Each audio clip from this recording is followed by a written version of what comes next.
네, 이영영 전문위원과 함께하는 딱이거 시간입니다. 어서 오십시오. 네, 안녕하세요. 오늘 어떤 이야기 준비하셨습니까? 네, 시장이 아주 어려운 구간인데요. 이럴 때일수록 원리 원칙에 투철해야 되거든요. 네. 그래서 오늘 실적 시즌 이제 막바지거든요. 내일이면 모두 끝나는 그쵸. D-1이기 때문에 오늘 지금까지 나온 거 한번 정리 다시 한번 해보도록 하겠습니다. 그럼 우선 지금까지 실적 발표 기업들이 몇 개 됩니까? 지난주 목요일 정도까지 제가 집계해봤는데요. 코스피 대형주를 중심, 물론 코스닥도 일부 있는데요. 네. 코스피 대형주를 중심으로 대부분이 실적 발표했는데요. 지난주 중반까지요. 약 220개 정도 기업이 발표했고요. 현재까지 발표한 기업 기준으로는요. 영업이익이 전년 대비 한 8.75% 정도 증가했으니까요. 예. 일단 220개 기준으로요. 그나마 선방했다는 평가를 조금은 받고 있습니다. 근데 선방이라고 표현은 하셨지만 2분기 실적 자체가 시작 네네. 시즌 들어오기 전서부터 컨센서스가 계속 좀 네네. 떨어졌었잖아요. 네네. 절대 수치로 보면 그렇게 좋아할 만한 수치는 아닐 것 같은데요. 그렇죠. 다시 강조드리면 220개사, 그러니까 내일 모레면 2,000개사가 나오는데요. 네. 1,800개사가 나오는데요. 일단 224 기준을 보면 말씀하셨던데 절대치 자체는 좀 낮아지는 게 사실입니다.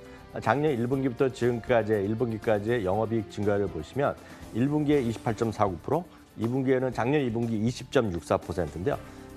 특히 작년 2분기에는요. 예. 20.64%이기 때문에 우리가 얘기하는 주요 국가들 있지 않습니까? 예. 매번 얘기하는 주요 국가 중에서는 영업이익 증가율이 최고였습니다. 그렇기 때문에 지금 그렇지만 작년에 1분기 때 주가가 상당히 많이 우리나라 올랐었는데요. 예. 그러니까 그만큼 작년에 좋았는데 3분기, 4분기에도 여전히 두 자릿수 이상 증가였고요. 금년 1분기에 한 자릿수대로 떨어졌거든요. 9.50%. 지금도 무명히 선방했다고 하지만 증가율 자체는 많이 떨어졌고 8.75% 됐겠고요. 참고적으로요. 미국은 24.7%, 24.7인데요. 일본 12.6%가 이익이 증가했다라고 일단 이해하시면 되겠습니다. 예. 그렇게 보면 네. 요 1년 그리고 더 작게 보면 요 최근 한 2, 3분기 만에 이렇게 네. 영업이익이 뚝 떨어진 이유는 가장 큰 데를 어디서 찾고 계십니까? 우리가 많이 얘기하는 글로벌 무역 전쟁 예. 이런 것들에 대한 것들이 우려감이 분명히 있겠고요. 현실적으로 일부 좀 영향을 받았다라고 있겠고요. 네. 보다 좀 근본적인 것은 선진국가의 기술 격차가 유지된 반면에 이머징 국가 대표적인 것이 이제 중국이잖아요. 네. 중국과의 기술 격차는 축소되거나 오히려 역전되는 우려감이 있다라고 보셔야 되겠고, 다만 이런 것들은 좀 어떤 큰 그림에서 말씀드린 거고, 실제로 보면 앞서 말씀드렸다시피 작년에 20% 그리고 3분기, 4분기 뭐 40% 넘는 증가율이 있기 때문에 쉽게 해서 기저효과. 작년에 워낙 쉽게 해서 분모 자체가 작년에 컸다. 예. 그렇기 때문에 올해는 조금 낮아지는 것도 어찌 보면 당연하다라고 일단 이해하시면 됩니다. 근데 또 실적이 주가에 미치는 영향을 봤을 때 네네. 물론 뭐 실적이 얼마나 좋아지고 수치가 얼마나 되느냐도 중요하겠지만 시장 기대치에 부합을 하느냐 마느냐 네. 뭐 이것도 중요하잖아요. 네, 이 결과는 어땠습니까? 저희가 벌써 열흘 전쯤에 한번 중간 집계 드렸을 때는 네. 컨센서스 부합 내지는 컨센서스 미흡이 5대5 정도 한 반반 됐는데, 됐었죠. 네, 반반 됐는데요. 지난주 중반 넘어서 이게 좀 약간 기울기가 좀 떨어졌어요. 영업이익이 감소한 기업이 37% 가까이 되고요. 어닝 쇼크한 기업, 어닝 쇼크, 어닝 서프라이즈는 늘 말씀드리지만 컨센서스 대비 10% 이상 아니면 10% 아래거든요. 그러니까 어닝 쇼크한 기업이 한 30%. 다만 예. 이것조차도 작년 4분기에는 어닝 쇼크 기업이 70%였거든요. 그러니까 지금은 그나마 어닝의 눈높이가 말씀하셨던 대로 어닝의 눈높이가 워낙 낮아져 있기 때문에 쇼크한 기업이 30% 물론 많지만 예. 작년 4, 4분기, 금년 1분기보다는 그나마 지금 어닝 쇼크가 지금은 줄어들었다라고 일단 이해하시면 되겠는데, 모르죠. 이게 지난주 중반까지였기 때문에 오늘 얘기 나오는 거예요. 예를 들어서 한국전력 잠깐 말씀드리면 네. 한국전력이 적자가 뭐 엄청 났는데요. 그 적자가 거의 10% 더 났거든요. 그래서 애매한데요. 일단 한국전력도 워낙 안 좋게 났지만 그조차 어닝 쇼크라고 보셔도 문제 없거든요. 그러니까 그만큼 어닝 쇼크가 조금씩 늘어나고 있는 것도 우리가 좀 꼭 말씀드릴 수밖에 없습니다. 예. 그런데 또 우리가 국내 실적 얘기할 때마다 네. 삼성전자와 SK하이닉스를 포함한 거랑 또 제외한 거랑 항상 수치를 공개를 하잖아요. 네. 이거는 결과가 어떻게 나오고 네, 있습니까? 맞습니다. 1분기 기준을 보면은요. 그러니까 지난 1분기는요. 삼성전자랑 SK하이닉스 제외하고 코스피 영업이익이 14% 감소했거든요. 네. 그러니까 이 두 회사 빼놓으면 대한민국 1분기에 전년 대비 감소한 나라인데요. 2분기에는 물론 220개 사니까 220개는 좀 그나마 대형사란 말이죠. 코스피 전체 매출은 0.56% 줄어들었고요. 영업이 2.5% 줄어들었으니까 이거 뭐 모르겠습니다. 1,800개가 다 나오면 모르겠으나 지금까지 나온 거 보면 어떤 이익의 감소는 이번에도 뭐 불가피하다. 두 회사 빼놓고요. 예. 이익이 이번에도 줄어드는 것으로 이해하시면 되겠습니다. 예. 그런데 이제 상장사들이 15일 전, 그러니까 내일까지는 다 실적을 발표해야 되잖아요. 네네. 그러면 우리가 하루 쉬고 오면 네. 이제 3분기 준비해야 되는 거 아닙니까? 네, 3분기 그렇죠. 전망은 좀 어떻게 되고 있나요? 그러니까 이제 다시 한번 제가 뭐 주말이나 해갖고 다시 한번 정리를 해드리겠지만 예. 일단 이제 2분기는 이제 거의 끝났다고 보셔야 되겠고요. 뭐 삼성전자, SK하이닉스 빼고 얼마냐, 뭐 플러스냐 마이너스 이 정도가 되겠고요. 아마 코스닥의 전체적 이익이 1분기도 워낙 안 좋았거든요. 네. 그러니까 2분기도 얼마나 뭐 좋으냐 나쁘냐 이 정도만 보겠는데 이제 많은 분들이 관심은 3분기인데요.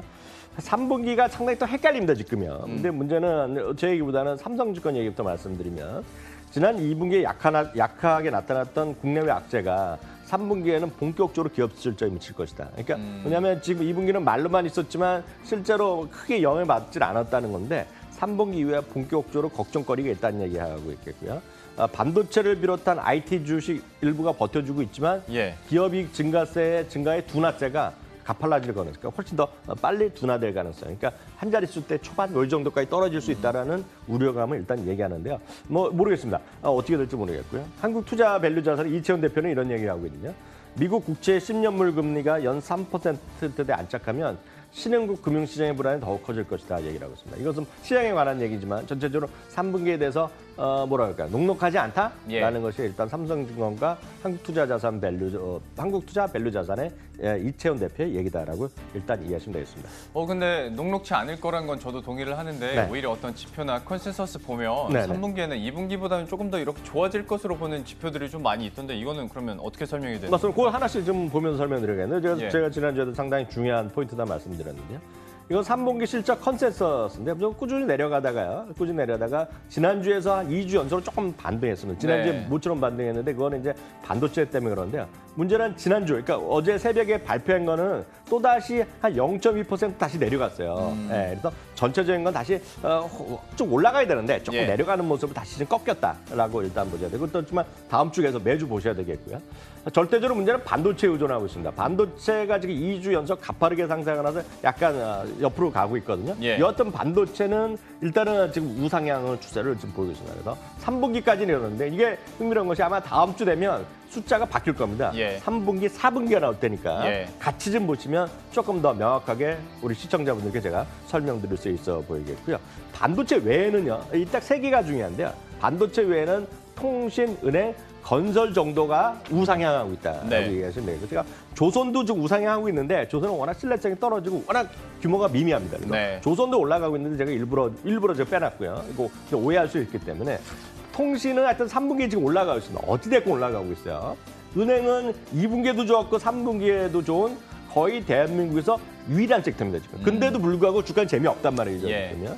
건설 쪽도 조금 살아나고 있어요. 조금 2분기, 3분기 조금씩 살아나고 있는데 주가는 모르겠습니다. 주가는 사실 이 실적이나 이런 것보다는 오히려 많은 분들이 반영이 남북 문제에 반영되고 있잖아요. 예. 근데 지금 보셔야 되겠지만 이쪽이 나와 있다. 그러니까 반도체를 제가 굳이 말씀드리면 앞서 말씀드렸다 삼성전자, SK하이닉스 계속. 하지만 늘 말씀드리지만 이머징 마켓 전체에서 1등과 12등이라는 위치 자체가 호재되지만 악재도 된다라고 보셔야 되겠고요. 통신은 제가 딱 주식을 말씀드리면 딱 SK텔레콤 보시면 되겠고요.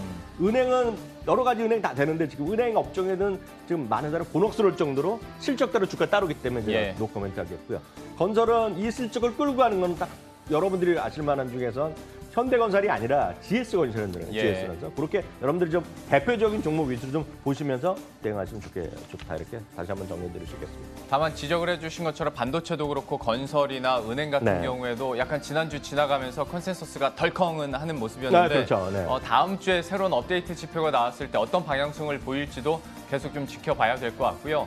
그러면 지금까지 나온 결과를 토대로 대응 전략 좀 마무리를 짓는다면 어떻게 낼 수 있을까요? 뭐 오늘뿐만 아니면 제가 늘 소신껏 우리 시청자분들 말씀드리지만 주식은 결국 변수가 제일 중요한 건 딱 하나입니다. 이익 증가라는 것이 되겠고요. 네. 하나 추가적으로 외부적으로 할 수 있는 건 표를 안 나타내는 것은 주주 친화 정책이거든요. 그러니까 주주 친화 정책 얼마만큼 배당이나 자사주 하느냐, 그리고 이익 증가를 꾸준히 하느냐, 이거 외에는 나머지는 좀 심하게 다 노이즈거든요. 네. 그러니까 다 왔다 갔다 하는 것뿐이고요. 이 두 가지가 가장 중요하다. 다만 지금 이 두 가지 관점에서 대한민국 시장은 약간 보수적으로 보셔야 되겠다라는 관점 말씀드립니다. 예, 이렇게 해서 2분기 실적 이제 마무리 상황을 다시 한번 점검을 하고 3분기 또 준비하는 관점에서 이항영의 딱 이거 시간 준비를 해봤습니다. 지금까지 이항영 전문위원과 함께했습니다. 고맙습니다.